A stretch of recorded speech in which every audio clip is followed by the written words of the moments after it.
Bonsoir à toutes et tous et bienvenue ici pour cette 4e émission en compagnie de Steve Louissin. Steve Louissin, on a un invité ce soir. C'est la star du basket suisse. Oh là là. Ah ouais, c'est la star du basket suisse. Rendoald de Sarzin. Bonsoir Rendoald et merci d'être là. Bonsoir Florent, bonsoir Steve. Salut. Oh, tu parles tout doucement là aujourd'hui, ça va Oui, parce que j'ai peut-être mis le micro trop fort. Bonsoir à tous et bienvenue dans cette nouvelle émission. Oui, Rendoald de Sarzin qui nous rejoint aujourd'hui, il est né un 23 juin 1964 à Porrentruy. Quoi Puntrut. Mais d'où vient ce prénom, Rendoald, en fait? C'est d'origine celte. À ma connaissance, j'étais le deuxième en Suisse. Ah, il y en a un deuxième. Pas loin d'être le deuxième au niveau mondial. Si c'est qu'il y a eu quelques Rendoald après. Ok. Alors, coach à succès du BC Boncourt entre 1993 et 2007, le club passe de la 2e ligue au titre de champion suisse de Liga, ainsi qu'à la Coupe d'Europe sous sa coupole. Écoutez bien, victoire en Coupe de la Ligue en 2005 et 2006, vainqueur de la Coupe de Suisse en 2005 et champion suisse en 2003 et 2004. Logiquement, nommé coach de l'année en 1999 et 2003.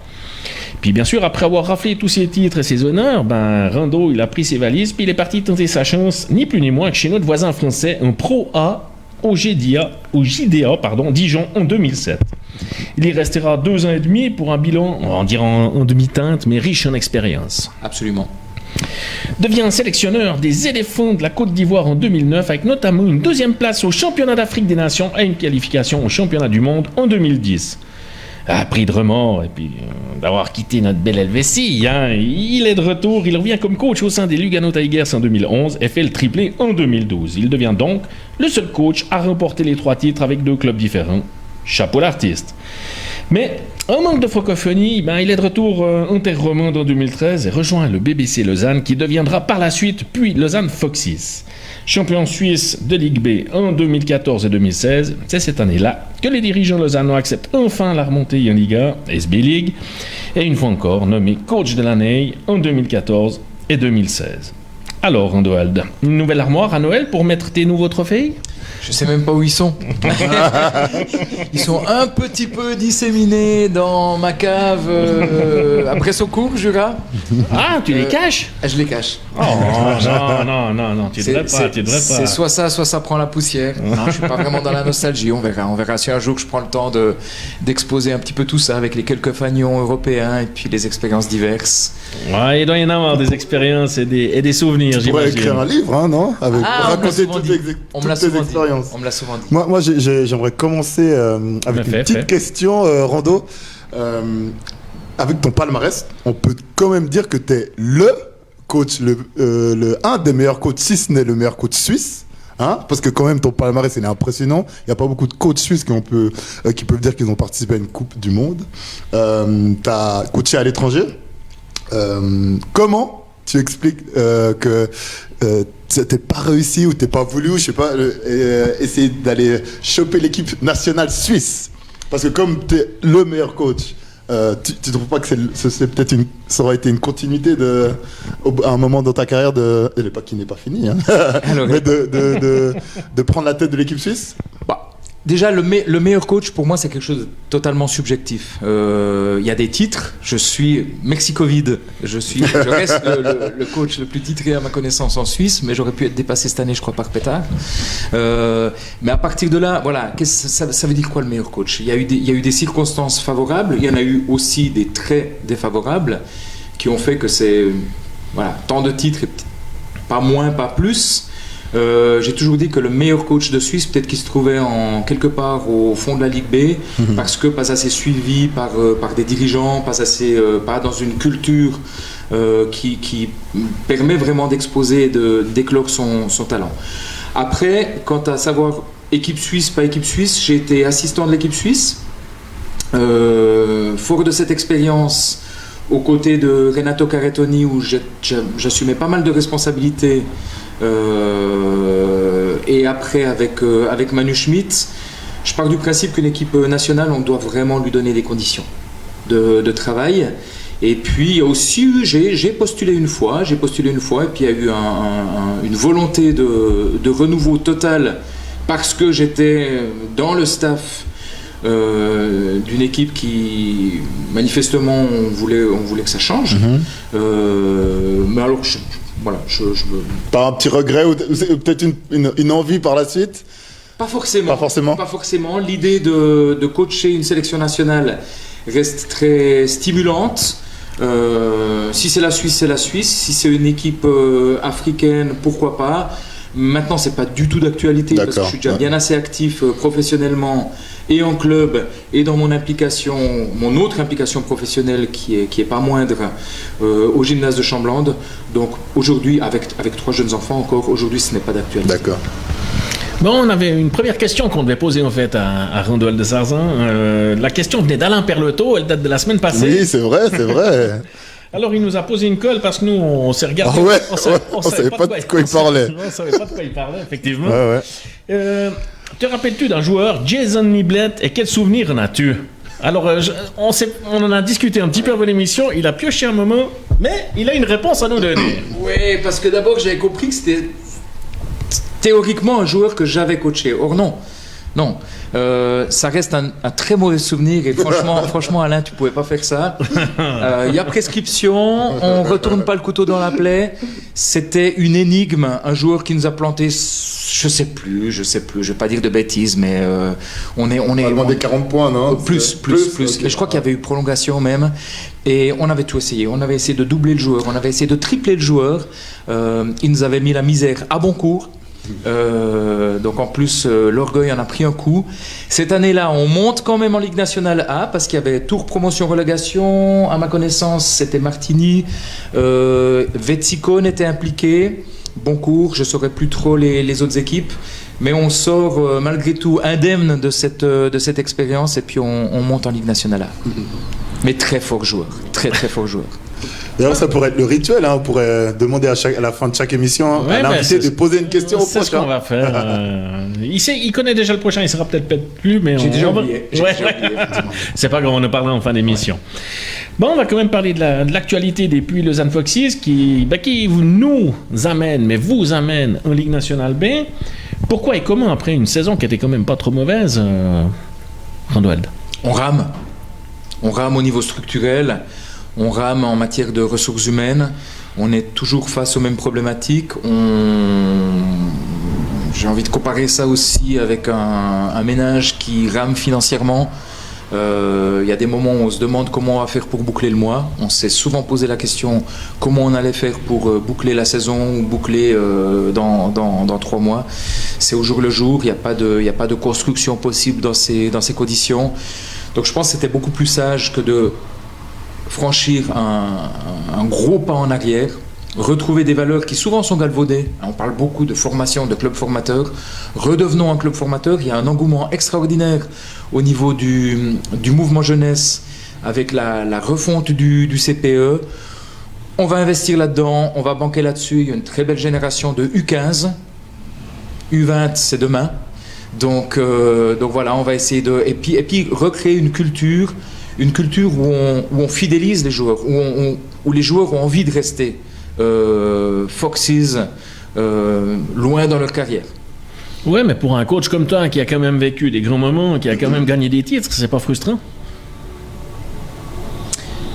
Je suis même un petit peu à l'origine de cette réflexion. Donc entre la frustration personnelle, là il y a plus d'orgueil. On a parlé un petit peu de mon bilan de carrière. Il n'y a plus d'orgueil, il n'y a plus de course au titre. Je reste un formateur. Donc si ça peut aboutir sur quelque chose de plus stable sur la longueur et surtout établir une culture basket puyérane, lausannoise, là je suis partant. Est-ce que le but déjà c'est pas essayer de remplir cette salle? Parce qu'on remarque que les salles lors de vos matchs étaient vraiment peu peuplées. Alors on a pratiqué autant un jeu misérable que du très beau jeu. La première année de la fusion, je pense qu'on propose du très beau jeu. Donc finalement, c'est pas tellement entre nos mains. Ça, c'est ce que je dis, au niveau de tout le basket suisse. On a un produit qu'on ne promeut pas bien, qu'on ne vend pas bien, il y a encore toujours, je l'ai connu à Boncourt, j'ai connu ça la saison passée, en début de saison, des gens qui viennent à moi et puis qui me disent c'est un beau spectacle. Sauf qu'un spectacle, ils connaissent pas. Voilà, ils connaissent pas. Ils savent pas qu'il y a match le samedi à 17h30. Quand c'est le samedi. Ouais. Quand c'est le samedi, ça, c'est un autre débat, quand il n'y a pas une pause de 3, 4, 5 semaines sans match et tout, quand il n'y a pas le Covid qui s'invite. Ce que je veux dire, c'est que voilà, on a un produit. Certes, l'histoire du hockey suisse est ancrée beaucoup plus profondément dans les mœurs helvétiques, mais la force quand même des dirigeants en hockey sur glace, c'est d'avoir vendu un produit. Quand en France, le handball a surpassé le basket, c'est que le handball s'est extrêmement bien vendu. Et puis aussi le fait que quand les gens allaient voir les matchs, ils allaient voir un spectacle, pas juste le match. C'est qu'il y avait des animations autour. Et puis, peut-être c'est ce qui a manqué aussi ces dernières années à Lausanne, peut-être le fait de mettre. Oh, il n'y a pas qu'à Lausanne. Pas qu'à Lausanne, non. Mais la comparaison est très simple, parce qu'à Lausanne, il y a un 3-3 où à un moment il y avait des gens qui étaient sur un pont en train de regarder le match qui s'y proposait. C'est pas d'un niveau extrêmement élevé techniquement parlant, c'est un show. C'est un show. On a des très forts joueurs, mais regardez dans la hiérarchie mondiale où se situe un Marco Lehmann, un Badaratop, un Gilles Martin, un Wester Molteni, qui sont des très forts joueurs de 3-3, qui ont réussi à faire en sorte d'être des références, certes, mais le public, il vient pour un spectacle, il vient pour une animation. Et ça, on ne sait pas faire en 5-5. Pas encore. Restons positifs. Tu parlais de CPE. Qu'est-ce que vous allez mettre en place pour les jeunes pour ces prochaines saisons? Est-ce que c'est une sorte de centre de formation? Est-ce que les jeunes ont la possibilité de s'entraîner 2 fois par jour? Parce que s'ils veulent devenir professionnels, on sait qu'il n'y a que le travail qui paye. Donc est-ce qu'ils auront des conditions qui vont leur permettre d'aller tâter la Liga? Tous les jours, à 2 fois par jour. Il y aura même des possibilités. Alors il y a des jeunes qui sont maintenant au CPE, qui sont dans une structure sport-études, qui s'entraînent 40-45 fois en un mois. Cocorico, je suis assez fier parce que au gymnase de Chamblande. Cocorico. Pourquoi Cocorico? T'es à moitié français aussi? Non, du tout. On a cru qu'on devait arrêter. Parce que le coq. Non, no go. Non, simplement, voilà, le gymnase de Chamblande assure la continuité maintenant de la structure sport-études au secondaire 2. On a une première volée de 6 étudiants qui vont avoir également ces 2 entraînements hebdomadaires en plus. Donc, effectivement, on va proposer et des camps. Là, on a proposé une kyrielle de camps. Toutes les vacances d'été, il y aura des camps qui ne sont pas onéreux, qui sont accessibles. Pas comme certains camps qui sont quand même réservés à une forme d'élite. On a déjà les dates de camps qui sont posées pour les vacances d'octobre. Ça, c'est réservé aux joueurs Pas forcément. Pas forcément. Il y a une priorité. Ouais. Mais en tout cas, voilà ce que nous, on va offrir maintenant. Et ça, c'est une révolution de palais par rapport à ce qui s'est fait avant.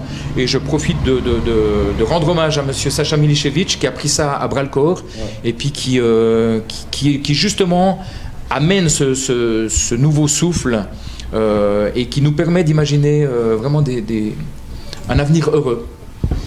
Oh, mais il y a déjà une petite question d'un internaute. Oh, c'est beau ça, mais on commence à devenir populaire là. Un anonyme. Oh là là. Non, c'est pas vrai. Marco Cheren. Marco. Salut Marco. Alors, salut Rondo. Avec votre projet LNB, pour quelles raisons des jeunes comme Framières et Rotrock ont préféré se retourner d'un club voisin de Vevey? Est-ce ton choix de ne pas compter sur eux ou les joueurs sont partis? C'était le choix de Léo Franière en 2018, en été, de me dire après 2 semaines de préparation physique, je ne souhaite pas continuer la préparation physique et la pré-saison parce que, pas cette saison, mais l'année prochaine, je vais commencer des études à l'université et j'arriverai certainement pas à mener les 2 de front. On a lancé des détections, on a envoyé des courriels à tous les joueurs qui ont été membres de l'équipe de Ligue nationale A, de SBL et de Ligue nationale B pour leur faire part, les inviter quelque part à cette détection. Donc c'était vraiment porte ouverte. porte ouverte. Voilà, il y a des joueurs, sauf erreur, Rotrock et Léo Franière avaient annoncé bien avant qu'ils allaient jouer à Lavaux. Ça leur appartient, ils ont toutes les raisons du monde d'aller voir ailleurs, mais non, ce n'est pas mon choix. Tu aurais préféré les garder? J'aurais préféré qu'ils soient sur la ligne de départ avec tout le monde. D'accord. Et après cette petite question piquante, moi j'ai envie de rigoler un peu, Rando. Oui, les questions, on aime bien ces petites questions, mais moi j'ai envie de te poser une question, Rando. Donne-nous, parce qu'on les pose toujours à la fin, mais là au milieu, donne-nous une anecdote, je vais arriver à le dire, marrante, pendant tes nombreuses saisons. Que ce soit avec les joueurs étrangers ou les joueurs suisses, quelque chose qui t'a fait rire vraiment avec peut-être un de tes joueurs. Oh là là là là. Choisissons une ou deux. Alors, c'est une anecdote, mais en même temps, c'est très moral. Toi qui m'as connu, Steve, premier entraînement, rond central, je me présente à mes joueurs, Randall Desarzins, ma devise, pas d'excuses. Ça commence comme ça. Chaque entraînement de début d'année commence avec ça. Et puis, après 2-3 semaines de pré-saison, saison 2002-2003, entraînement du mardi soir. Je ne sais pas pour quelle raison. Je rappelle un joueur à la fin de l'entraînement pour lui communiquer quelque chose, et puis j'entends des bruits, j'entends de la rigolade, puis j'ai le sentiment qu'ils sont une station d'essence. Et il s'avère que les gars sont en partance. Lui me dit que non, on devait juste faire le plein et puis on rentre à l'appartement tranquille. Il s'est avéré qu'ils étaient de sortie un mardi soir. Aïe, aïe, aïe, aïe. À Zurich. Aïe, aïe, aïe, aïe. C'est Cubanitos ou s'ils avaient un autre. Le truc, c'est qu'ils n'avaient pas tout à fait la maîtrise de tout. Hein. Il y avait des rookies, Ken Dalibo, Jante Holland, pour ne pas les nommer. Là, c'est ça qu'on veut, des noms. Ivo Cresta, ils nous ont quand même mené au titre. Et puis j'apprends que, parce que tout se dit, hein, c'est pour autrui, c'est pas Lausanne, c'est pas Los Angeles.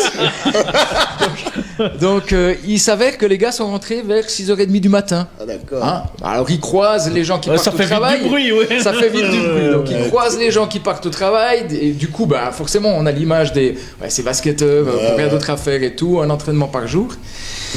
Et puis, entraînement du mercredi qui est plus tôt. Coup de sifflet, 13h57. D'habitude, je donne toujours le coup. Si l'entraînement est à 14h, je donne le coup de sifflet à 14h. Là, 13h57, les joueurs viennent un petit peu en silence. J'imagine bien la situation. J'osais pas le dire. Je sais même pas si aujourd'hui c'est encore politiquement correct de dire ça. Désolé. Chez nous, on peut. On peut.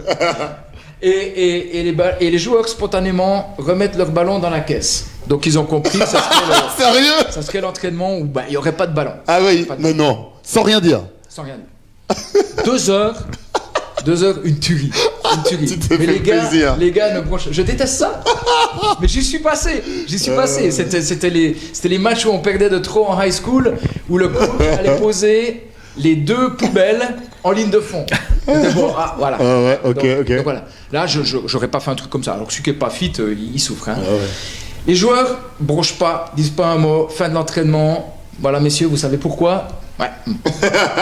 Au moins, c'est clair. Le match du titre.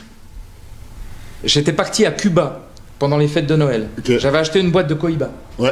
Je sentais qu'il y avait quelque chose qui se passait dans cette équipe. Au moment où tout le monde s'affaire à vouloir nous interviewer, un ministre qui tape à la porte pour nous offrir une caisse de bière et tout, je protège momentanément les joueurs et je leur offre un Cohiba. Je dis voilà le symbolique cigare de la victoire. Et là, il y a Ivo Cresta qui me dit coach, je peux te parler? Je fais oui, Ivo, oui. C'est un tchèque, c'est droit. Il me dit tu sais, le soir où, enfin, le fameux entraînement du mercredi après-midi. Voilà ce qui s'est passé. En fait, on ne pensait pas du tout rentrer à 6h30 du matin.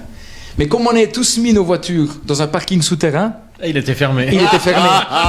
Et tu peux demander à la secrétaire. On est tous passés dans le flash de Saint-Jacques, à Bâle, au retour. Parce qu'on savait qu'on avait fauté. Ah ouais? Mais tu nous avais dit pas d'excuses. Donc jamais on a voulu utiliser ça pour dire oui, mais voilà ce qui s'est passé, on voulait pas. Et à partir de là, tu as quand même déjà le premier ingrédient d'une équipe de gagnants. Intéressant, Ouais, intéressant. Cool. Belle histoire, belle histoire. C'est pas mal, c'est pas mal. Alors, on a quelques questions de nos internautes. On a Stéphane Schenk. La fusion entre Lausanne et Puy a-t-elle vraiment apporté un plus au club de Puy et Lausanne? Intéressant. Comme cela, depuis l'extérieur, on n'a pas l'impression. Je pense que oui.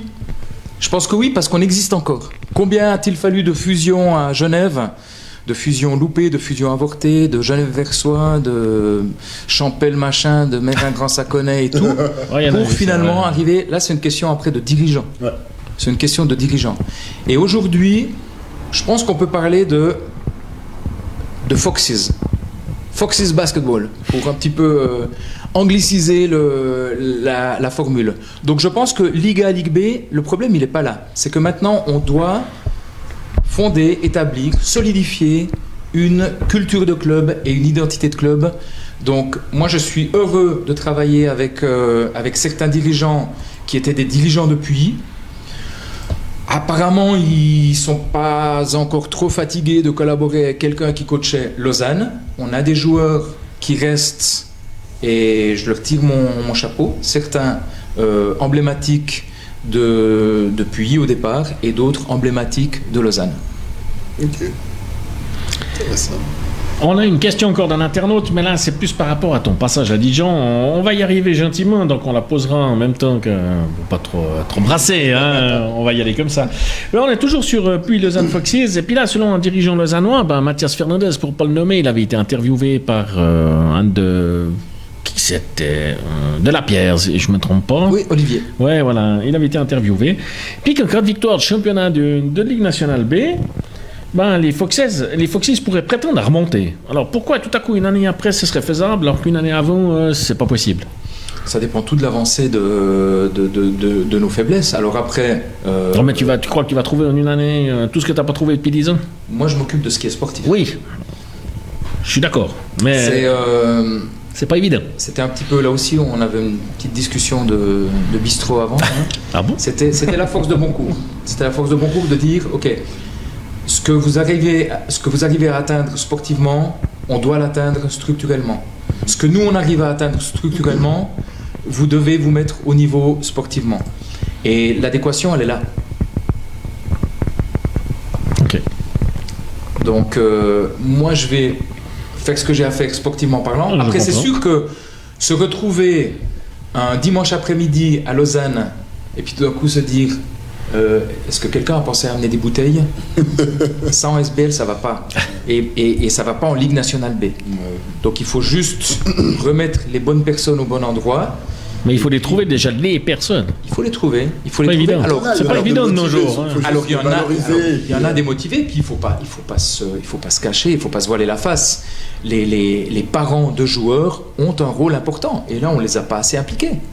On les a pas assez. Ouais, c'est ce qu'on discutait aussi à un moment donné au sein du VV Basket, c'est vrai. On les a pas assez intégrés, les parents, alors eux ont certainement des réseaux qu'on ne connaît pas. C'est ça. Qui pourraient amener beaucoup plus à un club. Après, c'est pas eux forcément qui viennent taper à la porte. Non, il faut aller les chercher. Non, mais c'est vrai. C'est peut-être ça. Vas-y. Non, fais. Moi, je voulais profiter pour te demander comment ça se passe une saison. Surtout l'avant-saison, j'ai envie de dire, parce qu'on sait que pour un coach, c'est là où il bosse peut-être le plus, parce qu'il faut choisir l'équipe, les joueurs, il ne faut pas se tromper dans le recrutement. Et toi, tu as eu pas mal de fois le flair en recrutant, en faisant des paris. Je me souviens, d'ailleurs, je l'ai eu comme coach Rando à Boncourt. Oui, il m'a expliqué. D'un Kevin Block, tu te souviens, qui était peut-être un pari pour toi, puis qui s'est avéré être un joueur fantastique. Est-ce que c'est quelque chose que tu essayes de faire chaque saison, où tu dis, ok, je vais faire un pari sur un joueur qui n'est pas forcément coté, mais voilà, c'est un pari, et puis si ça marche, ça marche, si ça marche pas, mince. Il y a un côté très aléatoire. Et puis ce côté aléatoire, maintenant, il est encore plus important, plus fort avec l'accès à Internet. Ma force à l'époque, c'était de réussir à récupérer de la documentation, des vidéos, des VHS. C'est quoi ça? Il y avait une manivelle. C'est quoi ça? Et figurez-vous que Kevin Block, je l'ai recruté en voyant la vidéo je cherchais un joueur intérieur et le combo guard, c'était vraiment la dernière de mes préoccupations parce qu'il y en a sous les tapis. Il y en a partout. Et Lamine Kanté, joueur malien, sauf erreur. Et puis, je vois ce joueur, puis tout d'un coup, il y en a un qui, franchement, j'aime son jeu. Et l'agent, je l'appelle, je lui dis, écoute Kanté, j'arrive pas à me positionner, tout, mais Indiana State. Là, Kellen Block, c'est... Puis il me dit, il arrête le basket.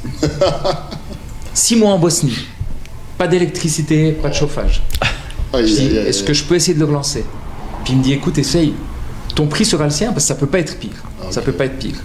On l'a signé au minimum salarial possible pour obtenir un permis de travail. Tu t'oses dire le chiffre ou pas? Ah, c'était ridicule. Bon, c'était 1500 plus un appartement. Voilà, c'est comme 200, 1500 plus appartement et tout. Et une opportunité de se lancer, quoi. Exactement, exactement. Et quand on a connu des soucis financiers l'année d'après, on a dû couper 6 joueurs professionnels étrangers et j'ai demandé, quitte à mettre un petit peu de ma poche, à ce que Kellen Block reste à son salaire de $3 500 parce qu'il méritait ce retour sur investissement et lui était juste irréprochable et puis un joueur magnifique. Un très bon joueur, je me souviens. Après, concours de circonstances, Kane Dalibo, pas de folle à 3 points, qui nous permet quand même grandement qui participe grandement au premier titre.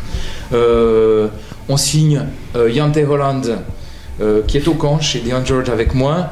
Et puis camp de Deon George d'ailleurs. Tout à fait. Et il s'avère qu'ils sont copains comme cochons. Alors que, de nouveau, l'agent, il veut absolument me vendre un autre joueur et tout. Je dis non, mais lui, là, il m'intéresse, le numéro 91, machin. Et, oh yeah, Jante Holland. Donc, il le connaissait même pas. C'était sur inscription. Et puis, quand j'appelle Jante, Kane Dalibo revient. Puis je dis non, mais Kane, c'est bon, on a discuté, on va faire et tout. Non, mais Jante, c'est mon meilleur ami. On ne le savait pas du tout. L'agent ne le savait pas du tout. Okay. Du coup, même appartement, même voiture, pas mal d'anecdotes aussi. Leur expliquer que non, un litre de lait, c'est pas 195 francs, mais c'est 1 franc 95. Alors qu'on leur avait avancé 200 francs pour commencer la semaine. Ils avaient l'impression qu'il leur restait 5 francs après avoir acheté un litre de lait. Et quelle est ta philosophie de jeu, Rando? T'aimes bien avoir quoi comme type d'équipe sur le terrain? Je connais un peu la réponse, mais dis-le peut-être aux gens qui nous suivent. Est-ce que quand tu aimes bien avoir une équipe athlétique, est-ce que tu préfères avoir une équipe de gars un peu plus posés Dis-nous tout. On s'adapte parce que là, par exemple, je suis clairement limité dans mon recrutement. Hein. C'est pas comme si on pouvait dire, ok, on planifie ceci, donc on a. Voilà. Donc on va adapter sa philosophie de jeu en fonction de ça.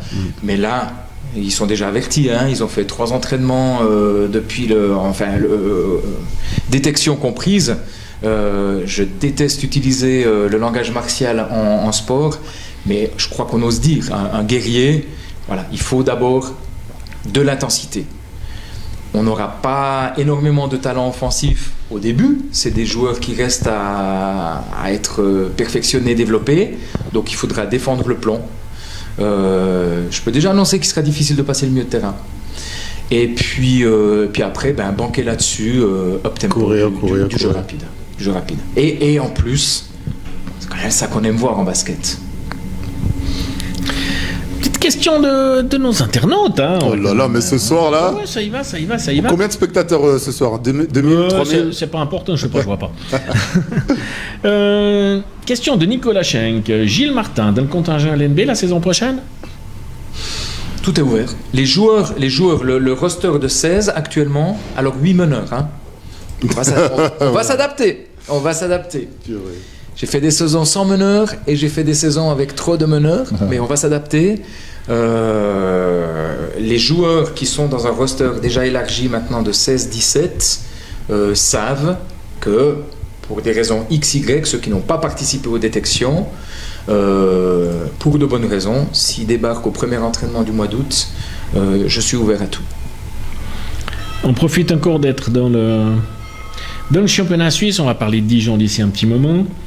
Il y a deux questions qui elles ne sont pas tout à fait la même chose. Enfin, Marco Cheren qui te demande combien de temps laisses-tu à tes dirigeants en sachant que tu avais déjà été patient avant votre première montée.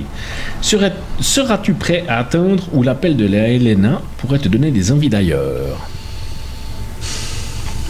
Merci pour la réponse.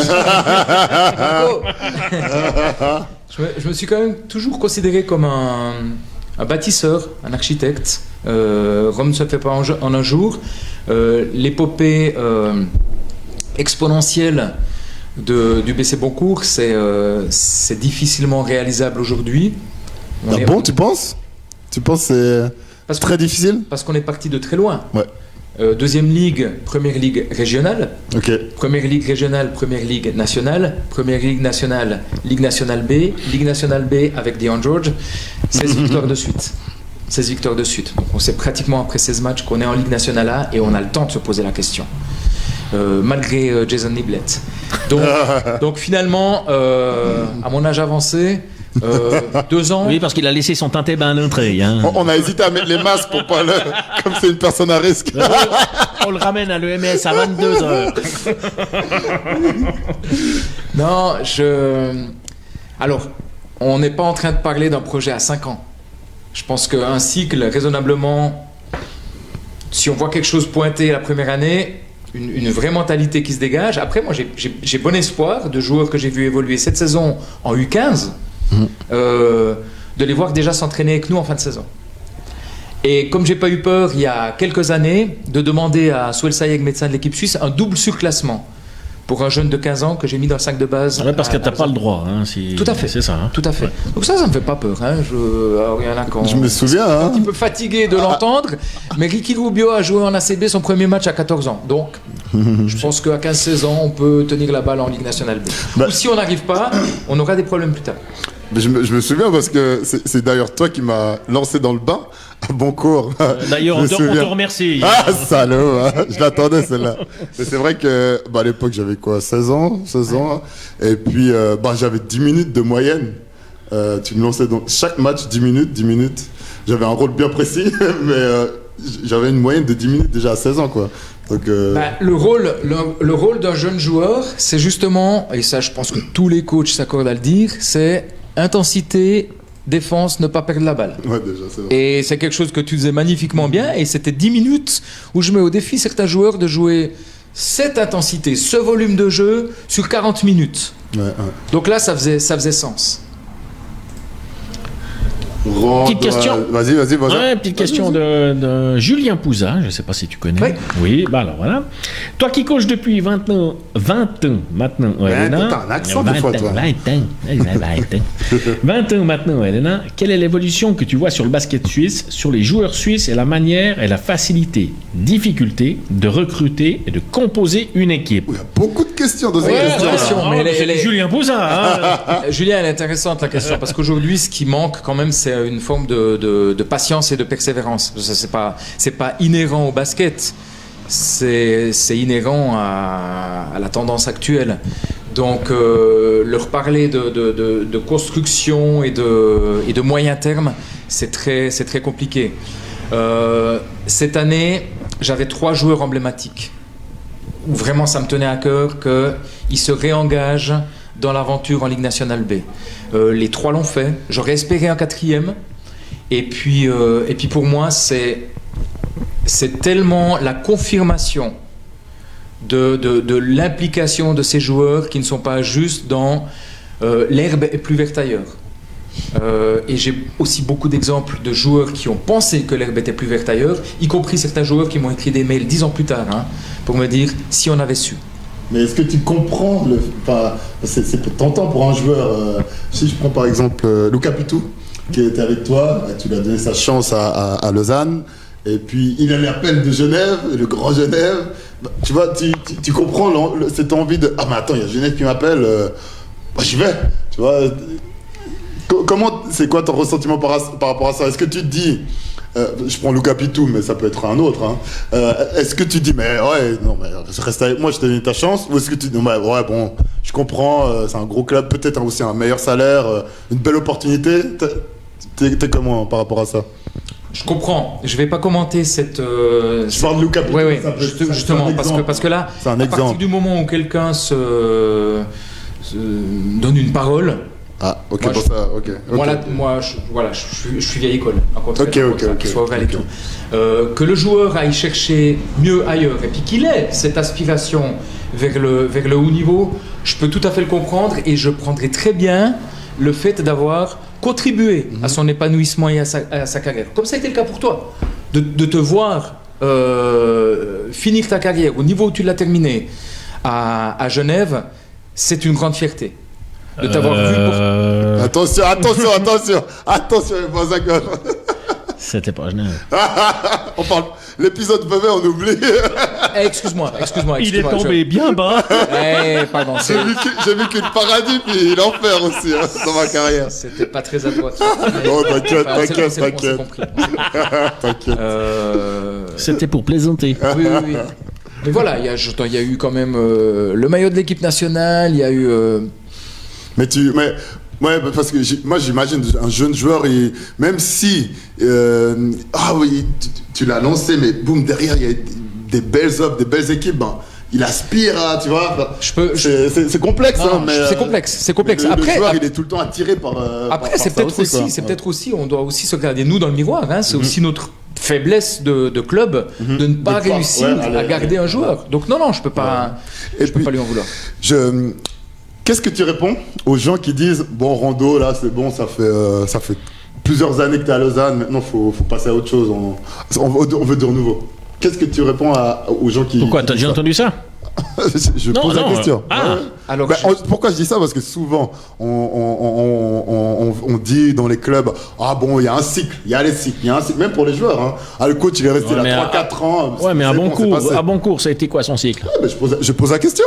Donc tu l'as pas entendu. Même, je suis parfaitement à l'aise par rapport à ça, parce que dans la réflexion et dans la discussion que j'ai un peu provoqué auprès de mes dirigeants, j'aurais dit voilà, et si vous partez du principe qu'on est en fin de cycle et on est en fin de cycle avec le coach, sentez-vous totalement à l'aise par rapport à ça. Voilà, il y a un coach de Ligue nationale B, il y a 1 million de coachs sur le marché, donc sentez-vous parfaitement à l'aise. Ça, je pense que mon président le confirmera immédiatement. On te croit, on n'est pas comme ça. Maintenant, on a un petit peu parlé depuis Lausanne Foxes, on a un petit peu parlé du séjour à l'étranger de Rando Eldesarzin. Il a quand même entraîné 2 ans et demi du côté de la Pro A, du côté de Dijon. Pas trop mal. C'est pas donné à tous les coachs helvétiques, on est d'accord. Puis, mais quelles sont les différences fondamentales? Qu'est-ce qui t'a choqué dès que t'es arrivé là-bas, en fait, par rapport à ce que tu connaissais ici? Le plus choquant, c'est après une semaine... Alors, ce qui est magnifique, c'est de voir la maison de fonction, le Renault espace de fonction, etc. Et tout. Il tournait en Renault là-bas. T'étais souvent en panne? Non, parce qu'elles étaient neuves, systématiquement. Justement, c'est bien ça le problème. On me les changeait à 15 000. Donc, et non, ce qui est spectaculaire, c'est qu'effectivement, on met les joueurs dans des conditions de travail exceptionnelles.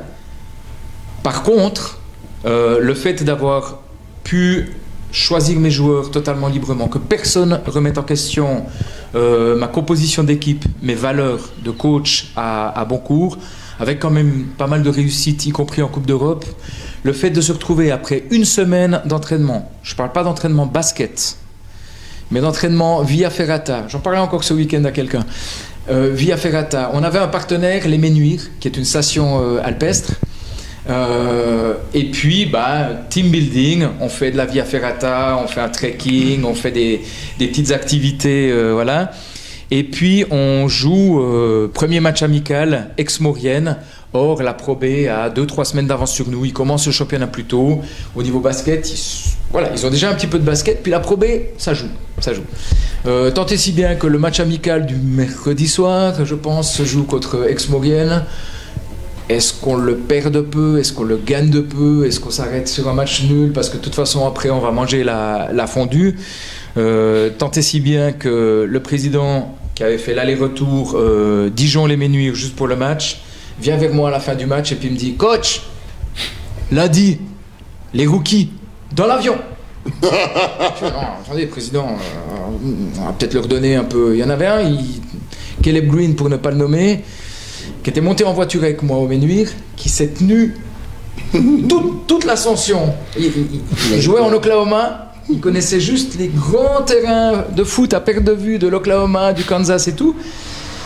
Donc il y avait un dépaysement qui était énorme. Nous n'avions plus que les moyens pour prendre des rookies parce qu'on payait encore les arriérés de Jacques Monclar, de Perinčić, de TJ Lux, d'Ali Bouziane et j'en passe. Donc la masse salariale annoncée à la fédération n'était pas exactement la masse salariale que j'avais à disposition, avec quand même un Laurent Ciara très solide, mais blessé très vite et puis qui prenait le tiers de la masse salariale. Donc tout ça pour dire que quand le président vous dit ça et puis que vous lui dites président, tout petit peu de patience, je crois que je me suis pas trompé sur mes joueurs et tout, c'est pas compliqué coach, c'est eux ou c'est toi. Voilà. Donc là on est très vite mis au parfum. On finit parce que tout le monde est très impatient, tout le monde est frustré de la saison précédente. On finit par couper Caleb Green, qui cette même année est meilleure évaluation du championnat d'Allemagne, nombre de joueurs étrangers illimité en Allemagne, donc c'était quand même le début du niveau de l'Allemagne. Ouais. Et puis l'année d'après, il joue en Euroleague. Et là, t'avais les... on peut dire. D'ailleurs, en parlant du nombre d'étrangers, c'est quoi toi ta position par rapport au nombre d'étrangers dans le championnat suisse? Toi qui a vu l'évolution, on est passé à 2, à 3, à 4, à 7 même étrangers. Dans un monde idéal, Rando, combien d'étrangers tu mettrais toi dans le championnat suisse? 2. Pourquoi? Pour la simple et bonne raison que on ne pratique pas un meilleur basket avec 2+1, 3+1, 7, 11, 12 qu'avec 2. Parce que de toute façon, et ça crée encore plus les disparités entre les 3-4 gros clubs et puis les viennent ensuite. J'ai essayé d'étayer un petit peu mes propos en ressortant ces gros trucs là rectangulaires en plastique qui s'appellent VHS et puis en regardant des vieux matchs, pas que de bons cours, mais de ces années-là. 2+1, 2 Américains, plus 2 étrangers plus un Bosman, une fois qu'il y a eu l'arrêt Bosman. Et qualitativement parlant, le basket était en tout cas aussi bon que maintenant. Après, c'était des philosophies de jeu. Hein. Le basket, il n'a pas évolué dans le bon sens avec l'accès à la NBA. Or, les règles ne sont pas les mêmes, mais beaucoup de dribbles, beaucoup de 1 contre 1. Tu sais à quel point j'aime le mouvement et tout. Or, de toute façon, les petits clubs, tout comme Puy-Lausanne, ont accès seulement à des joueurs de 3e, 4e zone étrangers. Autant former des joueurs de 2e, 3e zone suisse. Après, c'est l'éternel débat, c'est l'éternel problème, c'est un problème de formation. C'est une question, c'est plutôt une réponse qui, je ne sais pas si elle plaira à la personne qui nous a ici posé une question, qui n'est autre que le président des Lions de Genève, Imad Fatal. Salut Imad. Salut. On pourrait l'inviter d'ailleurs, Imad. Bien sûr. Ouais, mais il ne peut pas venir en bateau. Alors, Rando, toi qui es tellement passionné et qui estime qu'un professionnel doit pleinement se consacrer à son métier, comment juges-tu l'implication de certains professionnels étrangers aujourd'hui? Et penses-tu que les réseaux sociaux y sont pour quelque chose? Elle est insuffisante, tout comme l'application des joueurs suisses est insuffisante.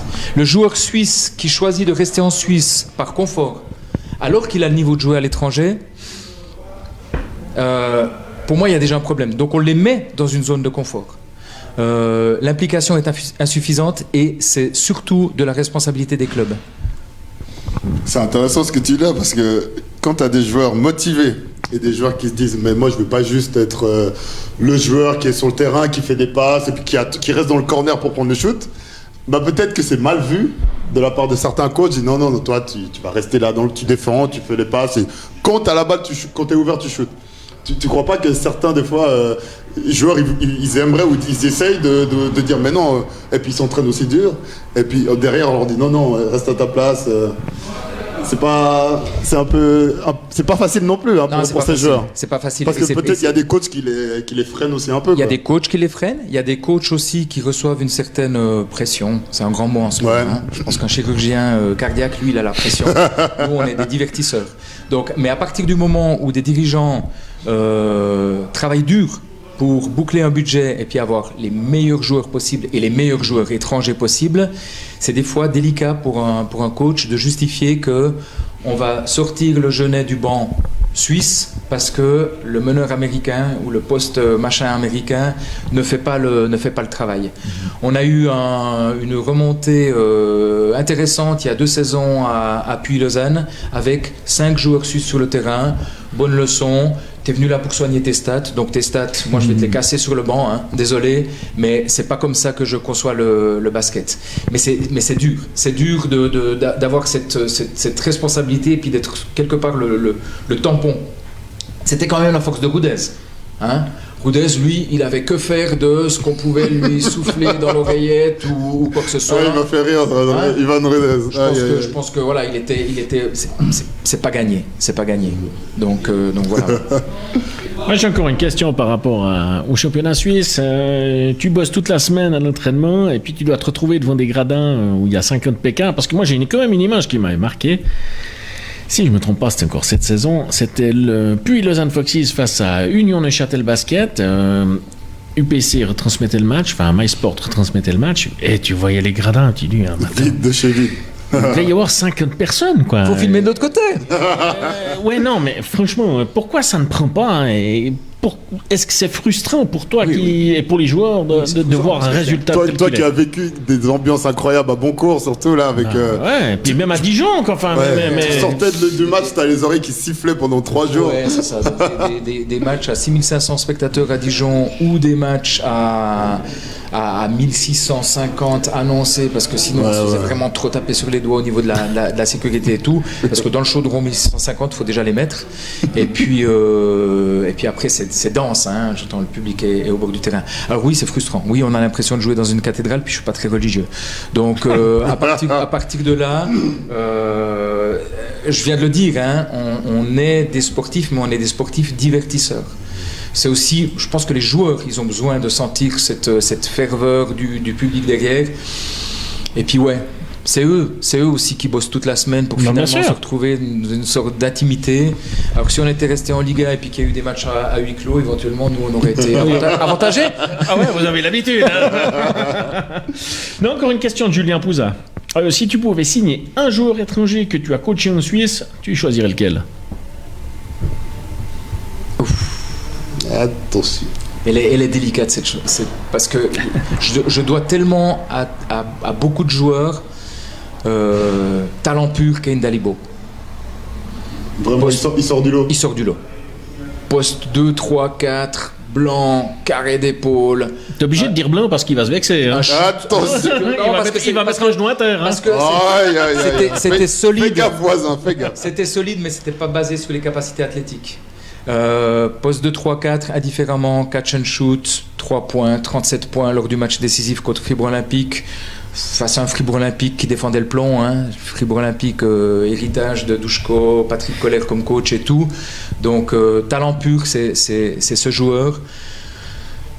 Je pense que je dois beaucoup à une triplette de joueurs étrangers, mes 3 premiers joueurs étrangers qui sont Dion George, Dwight Walton et Sean Sourles, qui ont contribué à ma formation de coach, parce que j'étais pas prêt, j'étais formé sur le tas. J'ai voulu dépanner une équipe 2 fois par semaine, le mardi, le jeudi soir. Tout de suite j'ai exigé qu'on ait un 3e entraînement, puis un 4e. Après l'histoire était en route, mais pour après franchir le haut niveau, j'avais besoin de joueurs d'expérience et de joueurs qui comprenaient où ils étaient, d'où on venait, et je dois beaucoup à ces joueurs. Donc au niveau humain, comme il y a beaucoup de joueurs qui vont faire référence à un coach beaucoup plus au niveau humain qu'au niveau stratégique, je n'arrive pas à faire la différence entre ces 3, tellement ils ont contribué, ils ont compris le contexte. Et non, en fait. Comment dire, ta force dans le coaching, tu l'as située où? Moi j'ai ma petite idée, hein. Vu que je t'ai eu comme coach, j'ai ma petite idée. On va voir si... Non, ça sent la vanne. Ça sent la vanne. Non. Je pense que... On va dire ta force et puis peut-être là-haut ta faiblesse. Ou là où non, bah la faiblesse il va pas la donner. Non, mais là où tu peux faire mieux. Alors, pour pas dire faiblesse. je pense que ma force, c'est si j'arrive à la transmettre. Et ça devient une faiblesse et puis une souffrance. Si j'arrive pas, et là des fois je cale un petit peu à trouver les arguments, mais tout le monde dit je déteste perdre. Après, quand on tape le carton dans le bus au retour, que ça éclate de rire, qu'on a un David Ramseyer qui vient... Pardon, pas David, pardon. J'ai oublié ce que j'ai dit. Un joueur dont l'initiale du nom de famille commence par R, qui vient me dire « Coach, c'est incroyable ce qui se passe derrière le bus, là, les gars en train de rigoler, et puis moi je suis comme toi, j'aborde la défaite et tout. » Puis qu'après, il prend le micro du chauffeur et puis qui commence... Pardon, c'est trop fort. Qu'est-ce que tu dis? J'entends plus. Tu commences à faire un rap, j'étais un petit peu décalé. Donc je déteste perdre. Je déteste perdre. Donc je vais essayer de mettre tout en œuvre au niveau de la prépa physique, au niveau de la relation humaine, de mettre les joueurs dans des situations pour qu'ils partagent cette intolérance à la défaite. Je me permets une petite question de mon côté. Selon toi, le championnat a évolué dans le bon sens depuis une dizaine d'années ou ça stagne profondément? Ça stagne. Et pourquoi? Ça stagne. Selon toi?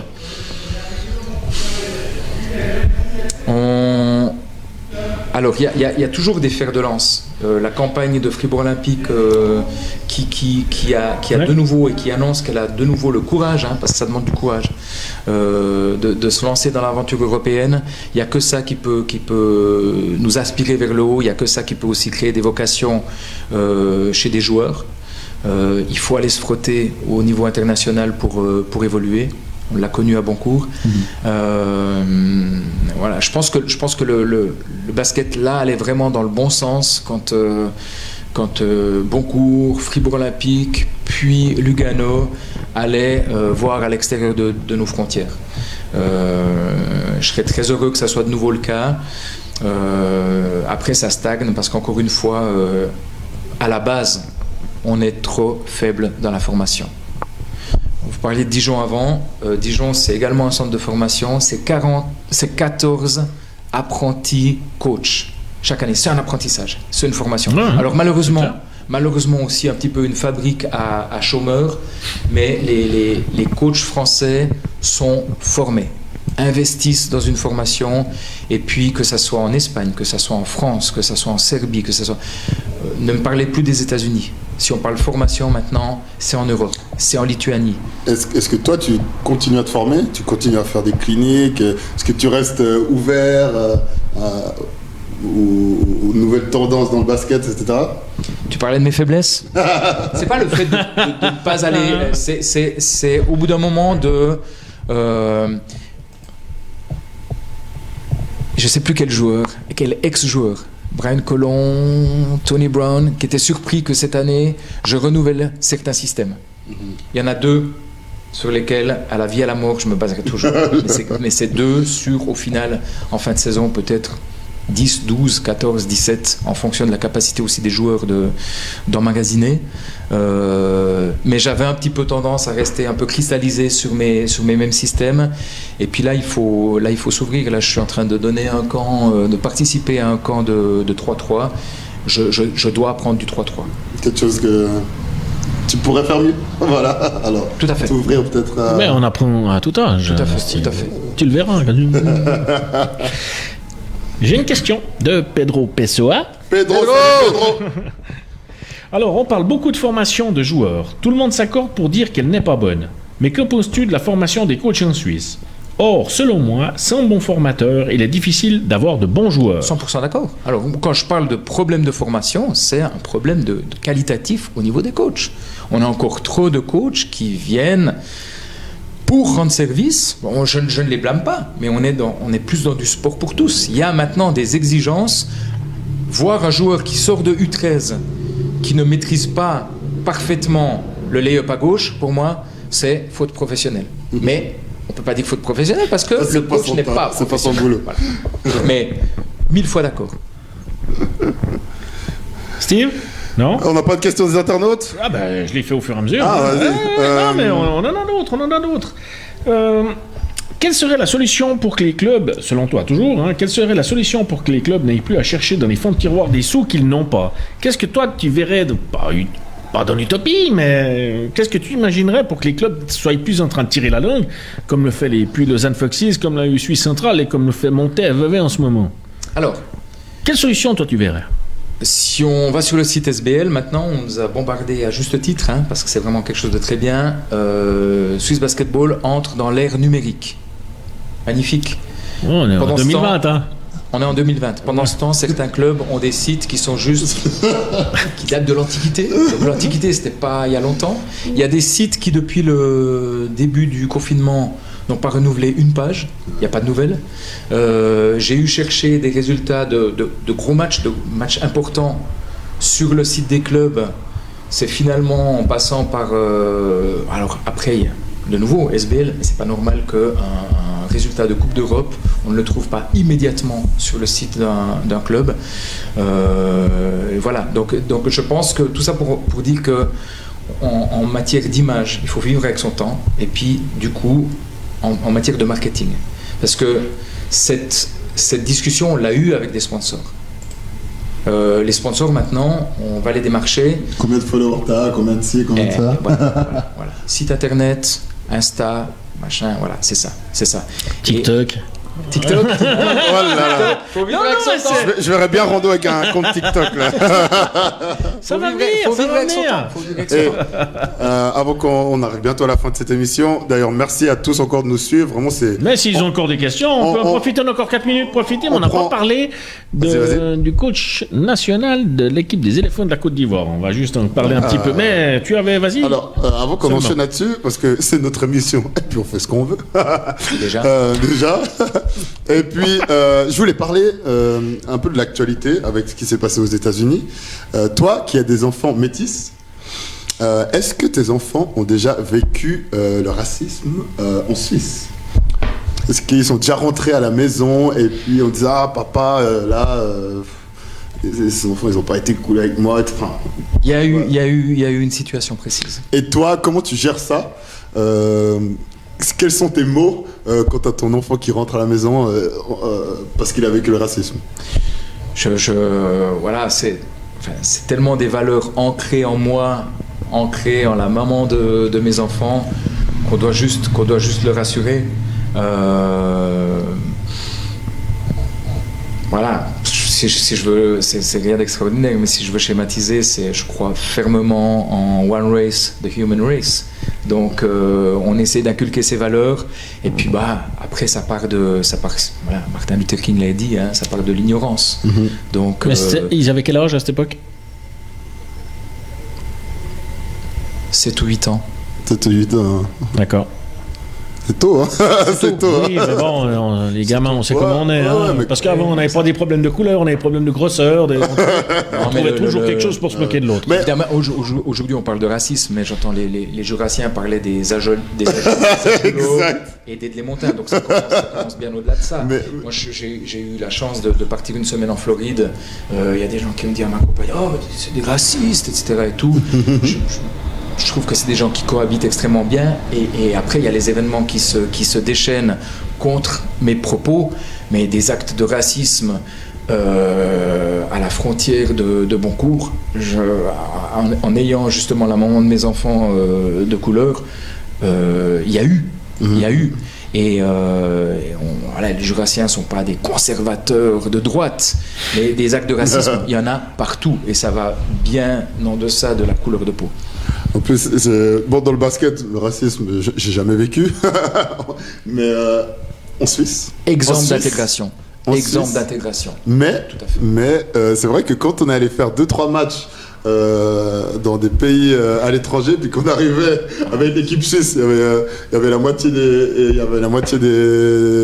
joueurs qui étaient noirs. Ouais. C'est vrai qu'on a eu 2-3 fois des remarques, on va pas dire les pays parce que voilà, on s'en fiche, mais ça fait bizarre. Ouais, ça fait bizarre parce que tu arrives là, Mais pourquoi il fait des cris de singe là? J'ai fait quoi, tu vois? Oui, j'ai connu ça aussi. C'est pour ça que je te posais la question, comment tu réponds à tes enfants, parce que, enfin bon, là moi j'étais plus vieux, j'ai 18 ans, voilà quoi, du coup on rigolait plutôt. Mais c'est délicat quand même, ça fait quand même bizarre, tu vois.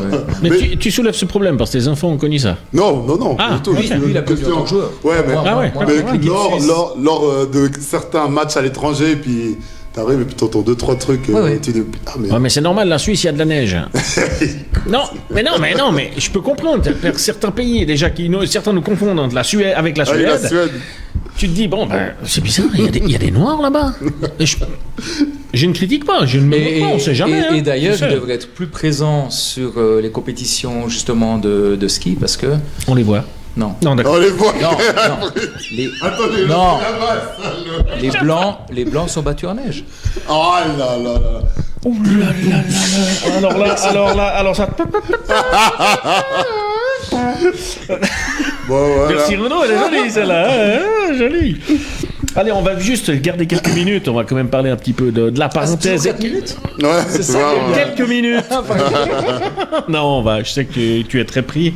On va pas te retarder trop longtemps, mais on va juste quand même parler un peu de ce poste de sélectionneur de la Côte d'Ivoire. Sacrée expérience, ça devait être. Ça devait être particulier quand même, que tu as coaché à Boncourt, tu finis au fin fond. Enfin, fin fond, non, mais tu finis en Afrique. Ouais, c'était une expérience incroyable. C'était en plus, alors, au vu de la désorganisation de l'équipe nationale, c'est déjà... À la base, c'était désorganisé? Ah non, c'est... Tu veux dire qu'ici on est organisé? Ah mais c'est... Mais non. Dis-nous tout. Moi je vais aller là, on veut des anecdotes. Non, explique-nous alors. Le premier rendez-vous avec l'équipe nationale est calé autour du 23 juin pour préparer la Coupe d'Afrique des Nations en Libye. Alors déjà, il y a un aparté, c'est que pendant ce temps en Libye, il y a 2 otages suisses qui travaillent, je crois, pour Schindler ou je sais plus. Ah oui, il n'y a pas un homme... Non, c'était 2 hommes. C'était 2 hommes, si je me trompe pas. 2 hommes, tout à fait. Et puis moi, tout le monde me dit, mais t'es fou, mais qu'est-ce que tu vas faire en Libye? Il y a des otages, c'est la guerre là-bas. S'il avait la bombe atomique, il l'a. C'était après les événements d'un certain hôtel genevois. Et puis, donc, voilà, moi, je pose pas de questions. Si, ça m'intéresse de participer à cette expérience. Et puis, on est censé se retrouver à l'hôtel, je sais plus quoi, à Paris, avec une 12aine de joueurs. On repousse le rendez-vous parce que finalement tous les joueurs ne sont pas dispo à cette date. On repousse, mais genre de 10 jours. On arrive à l'hôtel, 3 joueurs. C'est pas grave. On en retrouve 2 à Lille. Qu'est-ce qu'ils foutaient à Lille? À Lille, c'est là qu'on commençait les camps d'entraînement. Ils étaient directement sur place. Voilà, ils étaient directement sur place. Bon, déjà, cohésion d'équipe, on se retrouve quand même à 5.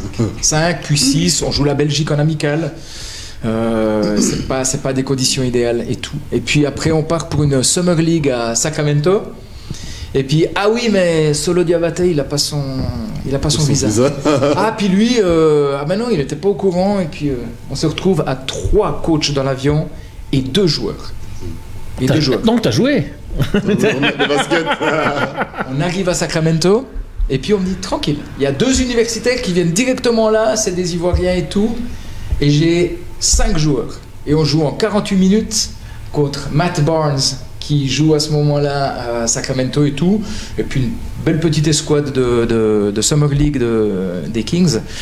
Et puis, c'était après ma première année à Dijon, et je vois Philippe Ricci, qui s'entraînait là, qui est tout sauf ivoirien, qui est tout sauf noir. Et puis je dis, Philippe, est-ce que tu peux faire une rotation ce soir? Et voilà, donc ça commence comme ça. D'ailleurs, ça est arrivé en Suisse, une fois, où ils avaient amené un joueur pour faire un match amical qui n'était pas suisse. Souvenez-vous. Ça n'arrive pas qu'en Afrique. C'était pas 5 et 6. C'était, voilà. Et puis après, il y a le fait qu'au moment de quitter pour Benghazi, on finit à l'INSEP. Et puis après, avec mes 2 assistants, on se retrouve complètement seul. Le GM disparaît. Et puis, on avait plus ou moins compris quel avion on prenait, donc de notre propre chef. On part en direction de l'aéroport et tout. On fait escale à Amsterdam, tout se passe bien.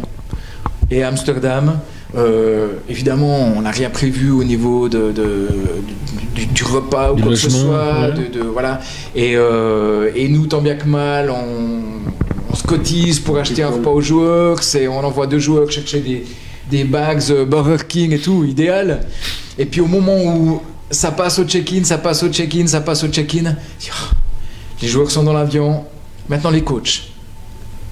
Puis la fille, elle nous fait, comment les coachs? Moi, j'ai fini ma liste là. J'ai plus de billets pour la Côte d'Ivoire. Non mais, John Douaglin, Frédéric Turiès, Randall Desarzins? Non. Non. Oh. Ils avaient juste oublié les coachs.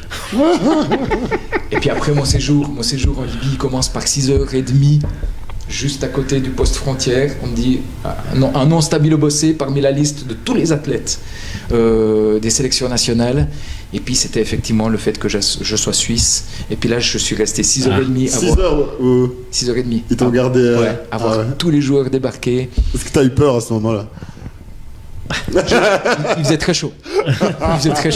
Mais bon, parlons des côtés positifs, parce que j'imagine que ça t'a amené beaucoup. Déjà, le fait de faire une Coupe du Monde, c'est incroyable. Alors que c'est extraordinaire. On parle des aspects négatifs. Non, c'est une expérience incroyable, parce que c'est là aussi qu'on comprend mieux l'Afrique. Parce qu'on a tendance à dire l'Afrique, l'Europe et tout, c'est un petit peu comme de dire un Lituanien et puis un Andalou, et en passant par un Jurassien et un Andalou. C'est des Européens, mais les coutumes ne sont pas exactement les mêmes, les mentalités ne sont pas exactement les mêmes. Et là, je tombe sur une équipe. C'est des ethnies de guerriers, historiquement c'est le cas, donc c'est des Tapés, c'est des Konatés, c'est des Diabatés, c'est toutes des ethnies qui se terminent en « et ». Et qui sont des ethnies anciennement de guerriers. Autant les Maliens et les Sénégalais sont des ethnies de bergers, très gentils, très longs, très prédisposés physiquement à jouer au basket, mais qui n'ont pas forcément cette dureté des Ivoiriens. Et puis ces Ivoiriens, ils étaient tous à la fin de la campagne cassés. Mais par contre, j'ai toujours l'image de Didier-Éric Tapé, Nationale 3 française, donc on parle de la 5e division française. Ouais, mais pour nous c'est du haut niveau. Oui. 1m92 qui défend sur Boniface Ndong, qui a quand même un CV un petit peu Euroleague et puis même un petit peu de NBA, 2m14, et on bat le Sénégal. On bat le Sénégal avec 3 joueurs référenciés NBA, Papso, Euroleague et tout, et on gagne ce match avec des joueurs. T'avais Ismaël Ndiaye à l'époque. Ismaël Ndiaye, mon capitaine, précieux, qui après le premier entraînement à Lille, moi je me dis mais non, on va pas faire une semaine dans ces conditions, ils vont tous se casser les uns les autres. Et à la fin, petit débrief, rond central, il dit voilà les gars, c'est pas ça la Coupe d'Afrique des Nations. Là on se fait des caresses. Là maintenant il est temps de maillotcher. Donc voilà, c'était une vraie découverte et effectivement la Coupe d'Afrique des Nations ça maillotche. Ouais, mais tu le vivais comment en fait, ce poste de sélectionneur? Tu vivais où? Comment tu regardais tes joueurs évoluer? Ça se passait comment?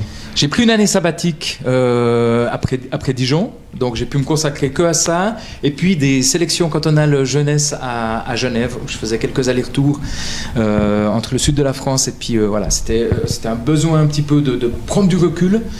14 ans à Boncourt, 2 saisons et demie à Dijon, prendre du recul par rapport à ça et puis voir un petit peu où et comment j'allais m'orienter.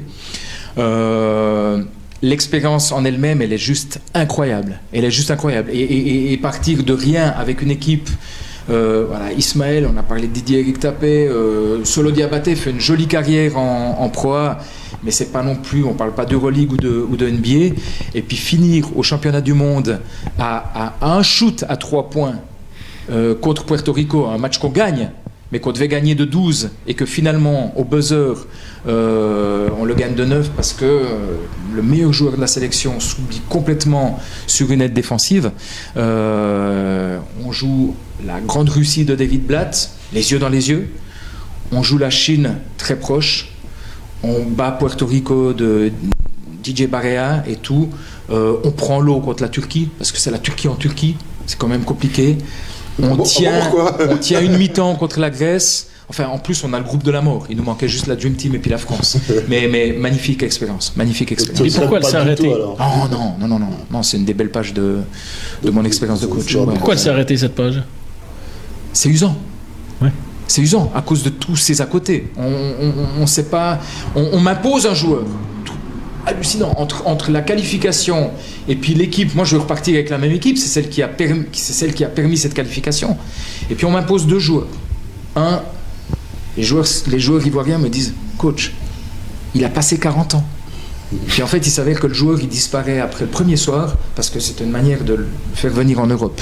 Donc on était à Compiègne, et puis il est passé la barrière.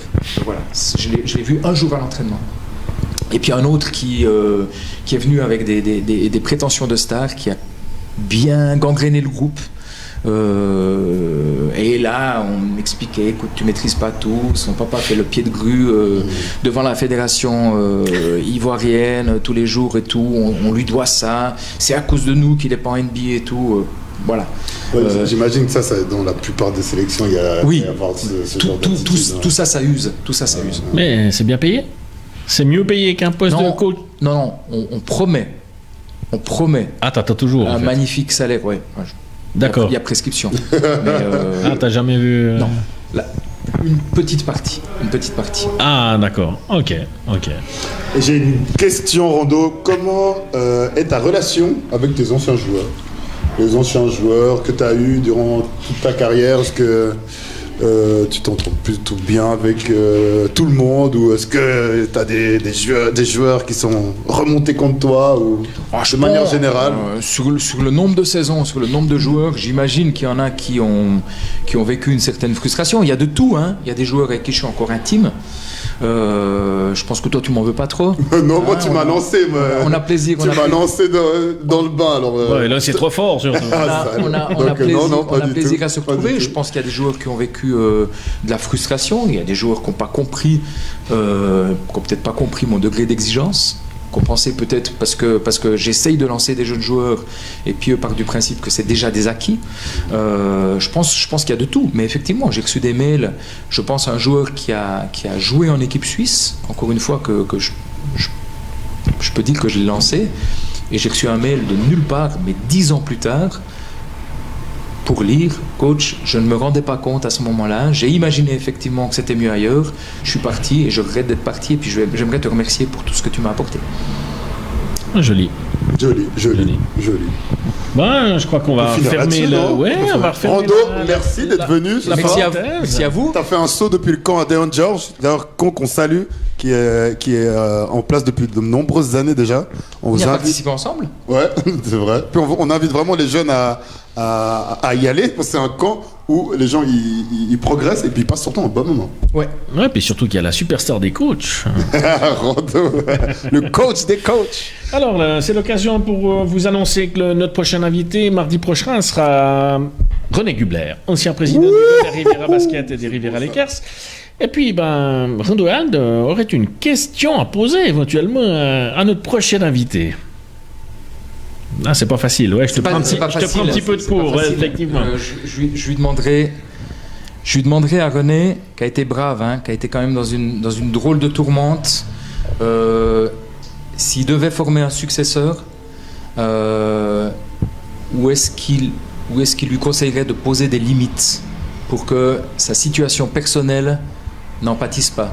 Bonne question. Ah, c'est une très bonne question. J'imagine que c'est impossible, mais... Je te rassure, ce sera sa première question, tout comme on a posé celle d'Alain Perlotto auprès de toi. Donc, ce sera notre première question à René Gubler la semaine prochaine. Merci à tous. Rondoald de Sarzin. Merci à vous. Merci de votre accueil. Ça t'a plu? C'est bon, c'était pas trop long. Il n'a pas fini là. Ah, il n'a pas fini le jus de raisin. Je voulais amener un smoothie, mais le voisin il m'a dit non. Merci à tous. Et je dis 1000 fois merci, mais franchement, ça fait tellement plaisir de voir qu'il y a du monde qui nous écoute. Pour dire des bêtises. Et puis voilà, on ferait vraiment ça sur notre temps libre pour se marrer, puis pour parler aussi basket, parce que il n'y a pas beaucoup de basket dans l'actualité. Donc voilà. N'hésitez pas à poser des questions. C'est comme ça qu'on rendra le show sympa. le plus vivant, puis plus sympa. Et puis, même si c'est des questions piquantes, on aime bien. Même si surtout. Même si jusqu'à présent, bon, on a été cool. Hein. Le but, c'est pas de mettre les invités dans des situations difficiles. Parce que si on fait ça, après, il n'y a plus personne qui vient aussi. Hein. On sera plus que les deux. On s'insultera. Non, mais vraiment, n'hésitez pas à participer. Puis encore une fois, merci à tous. Et vive le basket, non? Vous dire ça? Vive le basket. Vive le basket. Non, mais le 3 contre 1, le 5. Non, j'arrête. Basketball is life, the rest is details. Ouais, mais lui, non. Excellente soirée à toutes et tous. Un grand merci. Merci beaucoup.